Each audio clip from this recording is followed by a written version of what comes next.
আল্লাহ যাদেরকে সবচাইতে বেশি ভালোবেসে সৃষ্টি করেছেন এটার নাম হচ্ছে মানব জাতি।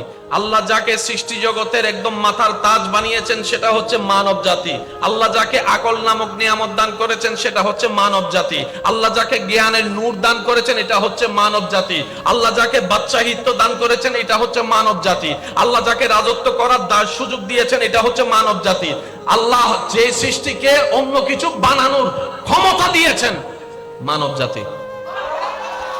গরু এই পর্যন্ত কিছু বানাইছে, কিন্তু আপনি আমি এগুলা বানাইছি। আপনি আমি না হলেও তো আমাদের মতো দেখতে ওয়ালারে তো বানাইছে। অন্য সৃষ্টি কিছু বানাতে পারে না। আম গাছে শুধু আমই দিতে পারে, জাম দিতে পারে না। আল্লাহ মানব জাতিকে ব্রেইনে এমন কোয়ালিটি দান করেছেন, আমার মা বোনকে যাই জিজ্ঞেস করেন, আমার মা বোনেরা একটা দুইটা রান্না শিকার পর নিজের জ্ঞান দিয়ে কত রকমের রান্না বানাই ফেলতে পারে। কথা বলেন ঠিক কিনা? এটা আল্লাহ প্রদত্ত দয়া। আল্লাহ দয়া করে শ্রেষ্ঠ বানিয়েছেন। তাইবের হতা হই দিয়ে তাহলে হদল লাগে না লাগে খবর লইতে আসি না। মাশাআল্লাহ না হত আরেকটু জোরে বলেন না মাশাআল্লাহ। সকলের এই মহব্বত কবুল করুন। ইমানদার ভাইয়েরা, আল্লাহ শ্রেষ্ঠ বানাইছেন কাকে? মানুষকে। বলেন তো কাকে? মানুষকে। আচ্ছা, আল্লাহ সৃষ্টিতে আপন করেছেন মানুষকে নিজের বান্দা বলে। কারো তো কোনো সন্দেহ? সেজন্য আমরা নাম রাখি আব্দুল্লাহ, আল্লাহর বান্দা। আচ্ছা, এবার আমি আপনাদের কাছে কিছু প্রশ্ন করে আপনারা একটু উত্তর দেন। একজন ইমাম সাহেবের ছেলে রাস্তায় দাঁড়াইয়া মায়ে মানুষকে ইফটিজিং করা মানায়? কারণ উনি কার ছেলে? মাশাআল্লাহ, ইমাম সাহেবের ছেলে রাস্তায় ইফটিজিং। আচ্ছা, একজন ডাক্তারের ছেলে রাস্তাঘাটে বসে গাঁজা খাওয়া মানায়? তোর বাপ কোথায়, তুই কি করস? একটু জোরে বলেন না রে ভাই। কারণ তুই যে বাপের পরিচয় দিয়ে চলিস, বাপের স্ট্যাটাসটা তো রক্ষা করতে হবে। এবার বলেন আমরা কার বান্দা? জোরে বলেন আমরা কার বান্দা?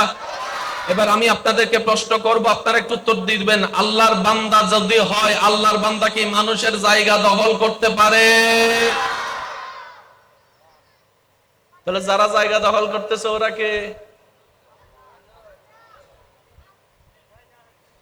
বুঝেন। আমি আবার বলছি, মাইকের আওয়াজ যতদূর যাচ্ছে একটু খেয়াল করবেন। কষ্ট হচ্ছে না তো আমাদের? আমরা নিজের লাভ চাই, ঠিক কিনা? ওই নিজের লাভের জন্য আমি আমার দোষ খুঁজবো, আপনি আপনার দোষ খুঁজবেন। পারবেন তো ইনশাআল্লাহ? আর একটু জোরে বলেন ইনশাআল্লাহ।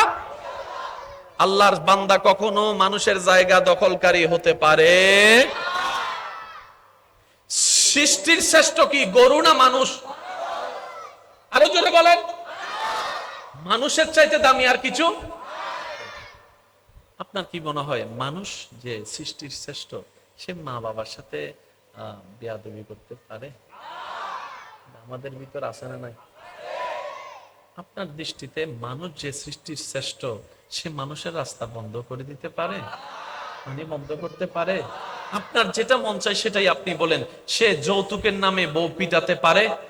সে স্বামীর সাথে বেঈমানি করতে পারে? সে ছোট ভাই বোনদের হক নষ্ট করতে পারে? কারণ মানুষ শব্দের সাথে এই চরিত্রগুলা কখনো মিলে। সেজন্য আমরা বলি একটা মানুষ আর একটা হচ্ছে অমানুষ। এই কথায় যারা একমত আছেন তারা আওয়াজ দিয়ে বলেন ঠিক না বেঠিক? একটা হচ্ছে মানুষ আর একটা হচ্ছে অমানুষ। মনে রাখবেন, জেনে রাখবেন, লিখে রাখবেন মনের মধ্যে, অমানুষ কখনো জান্নাতে যেতে পারবে? কারণ আল্লাহ জান্নাত বানাইছে মানুষের জন্য।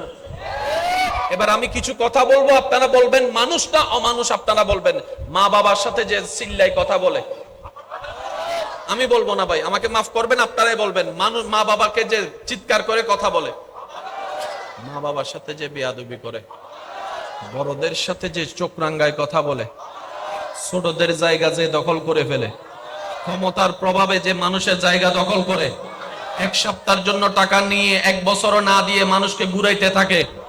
ভালো ভিসা দিবে বলে 2 নম্বরে ভিসা দেয়, 1 কেজি দিবে বলে আধা কেজি দেয়। আমি শুনি না, আওয়াজটা আরো বড় করে দেন না। যে সুদের সাথে আসে, যে ঘুষের সাথে আছে, যে বউকে পিটায়, যে স্বামীর সাথে বেইমানি করে, যে শাশুড়িকে কষ্ট দেয়।